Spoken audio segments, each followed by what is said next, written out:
আল্লাহর রহমতে আজ আমরা অনেক বড় দুর্ঘটনার থেকে বেঁচে গেছি। সো আমি একথা কেন বলছি অবশ্যই আপনারা ফুল ভিডিওটা দেখলে বুঝতে পারবেন আমাদের সাথে কি হয়েছিল। হ্যালো এভরিওয়ান, আসসালামু আলাইকুম। This is me miss Ruma, welcome to my another blog video.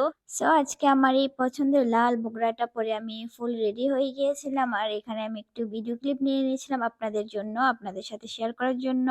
So আমরা আজ মূলত বাইরে বেরোচ্ছিলাম আরিয়ানকে নিয়ে একটা কাজে। হ্যালো আরিয়ান, তুমি কেমন আছো? টাটা। কই যাইতেছো তুমি? টিউ টিউ আমরা আজ ঘুরতে যাইতেছি। টিউ টিউতে যাইতেছি।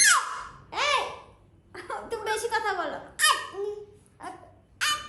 পাপাই আমরা আজ ঘুরতে যাইতেছি।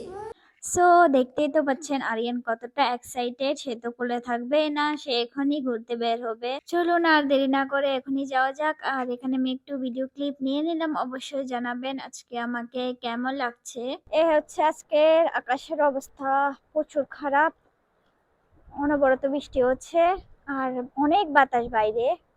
এ হচ্ছে আপনাদের আরিয়ানের অবস্থা, দেখেন কি একটা অবস্থা।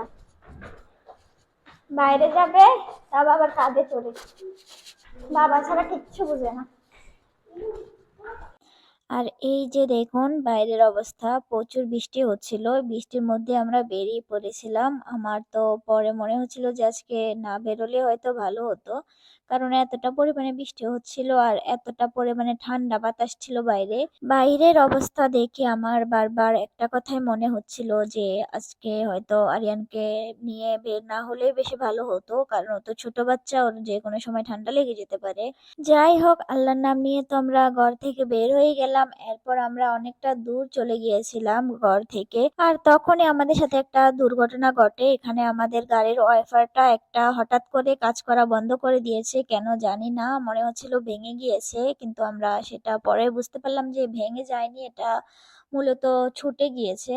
সো এভাবে অনেক দূর সার্ভাইভ করার পরে আমরা এখানে একটা সিগন্যাল পেলাম, আর সিগন্যালে আমি আপনাদের ভাইয়াকে বলছিলাম যে একবার চেষ্টা করে দেখো গ্লাসটা পরিষ্কার হয় কিনা, বাট সেটা চালু করার পরে দেখলাম যে আমার সাইডেরটা ঠিকঠাকই আছে, ও সাইডেরটাই ভেঙে গিয়েছে। মূলত ভাঙেনি, খুলে গিয়েছিল।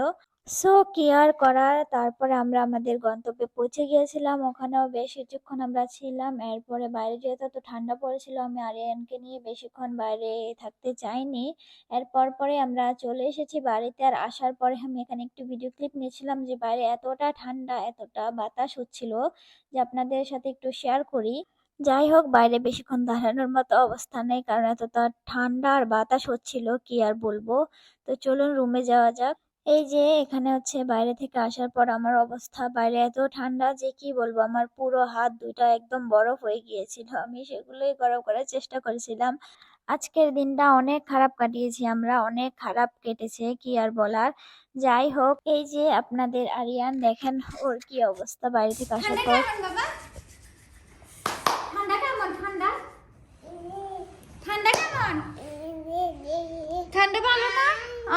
ঠান্ডা ভালো না, ভালো না। ভীষণ ঠান্ডা, ঠান্ডা ভীষণ না মামা, ভীষণ ঠান্ডা না বাইরে। আর তুমি ঘরের অবস্থা কি করছো? এই যে আমাদের পেঁয়াজের বস্তা, আরে হচ্ছে আরিয়ান বাবা দেখো। হাই, তো এই পর্যন্তই। আমার মনে হয় সর্দি চলে আসবে, কি আর বলবো, বাইরে এত ঠান্ডা বলার মতো না। তো আজ আর ভিডিওটি আর বাড়াতে চাই না। সবাই ভালো থাকবেন, সুস্থ থাকবেন, আর আমাদের জন্য অনেক দোয়া করবেন। আজকের ভিডিও পর্যন্ত সবাই ভালো থাকবেন। Good night.